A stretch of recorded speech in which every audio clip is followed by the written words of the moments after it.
Hello everyone, this is Manisha and welcome to my channel. आज मैं आप लोग के लिए लाई हूँ एक प्यारा सा पोएम जिसका हेडिंग है न्याय। और इस पोएम के पीछे मेरा इंस्पिरेशन था इंडियन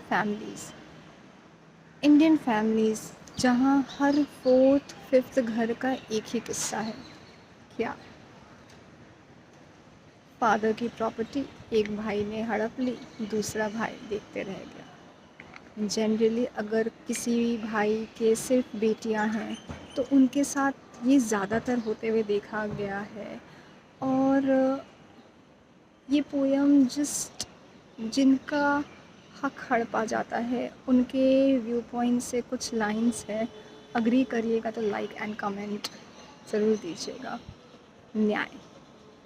पैसा ये कैसी तेरी माया, आज तक मैं समझ न पाया कि चंद पैसों के लिए अपने ही ईमान बेच देते हैं। खुद को सुख के लिए, खुद के सुख के लिए अपनों को ही दुख दे देते हैं।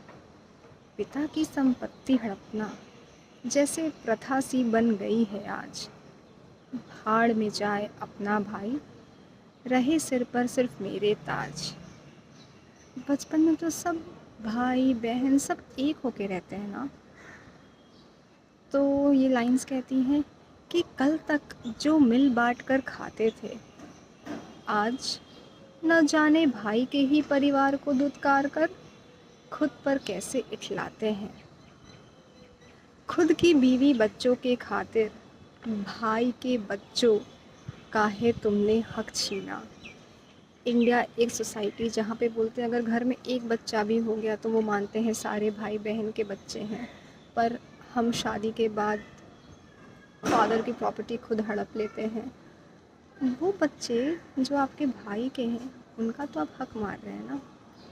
मीठी बोली के आड़ में हर पल तुमने है उन्हें दुख देना, कि आज भी वो तुम्हें पूरे आदर सम्मान से बुलाते हैं।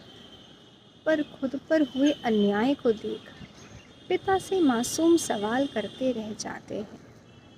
क्यों बाबा, क्यों तुमने सिखलाई ऐसी रीत, गलत करने वालों को भी आदर सम्मान देने की सिखाई हमें सीख।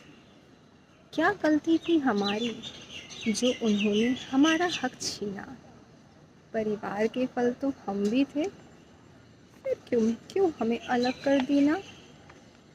पैसा ये कैसी तेरी माया, आज तक मैं समझ न पाया। अक्सर फैमिलीज़ क्या करती हैं, जब बहुत प्रेशर देते हैं भाई लोग, वो प्रॉपर्टी करोड़ों की है पर हम ट्राई करते हैं 5-10 लाख या कुछ भी देके सबको सलटा दे। नाम भी हो जाएगा पर मोटिव भी तो वही रहेगा।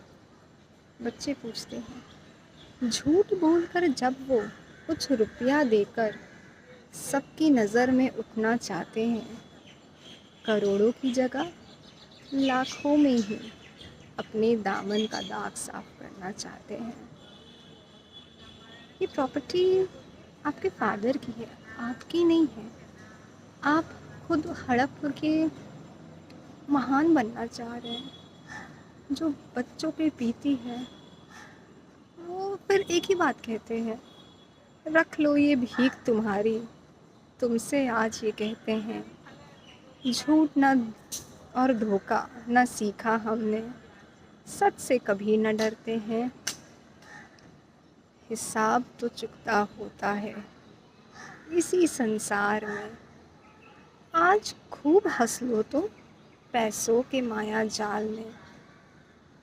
देर भले ही होती है ईश्वर के दरबार में, पर न्याय तो होकर रहता है ऊपर वाले के दरबार में। हाँ, न्याय तो होकर रहता है ऊपर वाले के दरबार में। पैसा ये कैसी तेरी माया, आज तक मैं समझ न पाया कि चंद पैसों के लिए अपने ही ईमान बेच देते हैं। खुद के सुख के लिए अपनों को ही दुख दे देते हैं। और पता है अक्सर हम देखते हैं कि जब हम या हमारे बच्चों के साथ जब बुरा हो रहा होता है, हम सब अच्छा कर रहे हैं पर अचानक से खाली बुरा होता है तब हम लोग कहते हैं पितर नाराज़ है, ये ग्रह दोष है, वो ग्रह दोष है।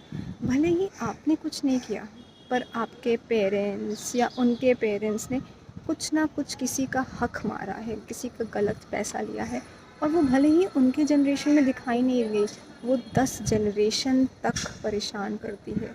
किसी का हाय, किसी का हक लिया हुआ, वो आपको तो भले ही पता नहीं क्या, पर न जाने किस रूप में आपके बच्चों या उनके बच्चों को परेशान करता है। और तब सिर्फ हम रोते रह जाते कि पता नहीं क्या हो गया, हम तो कुछ भी ऐसा नहीं कर रहे। आपने नहीं किया, आपके पेरेंट्स या उनके पेरेंट्स ने कुछ किया है, और शायद बच्चों ने उस वक्त अपने माँ बाप को नहीं रोका कि आप किसी का हक मार रहे हैं, आप किसी का गलत कर रहे हैं। तो पूरी इंडियन सोसाइटी या जो भी है, अगर ये वीडियो मेरी आप तक पहुंच रही है, मेरी आपसे एक यही गुजारिश है, किसी का हक मत मारिए। मेहनत करिए, कमाइए, खुश रहिए, बच्चों के रहिए। पेरेंट्स की प्रॉपर्टी है, इक्वली बांट दीजिए ना, क्यों लालच है। आप खुद मेहनत करने लायक है ना, अपने माँ बाप का नाम रोशन करिए। क्यों उनके नाम को कलंक लगा रहे हैं अपने भाई का हक मार के। अगर अग्री करते हैं तो लाइक और शेयर कर ज़रूर करिएगा। नमस्ते।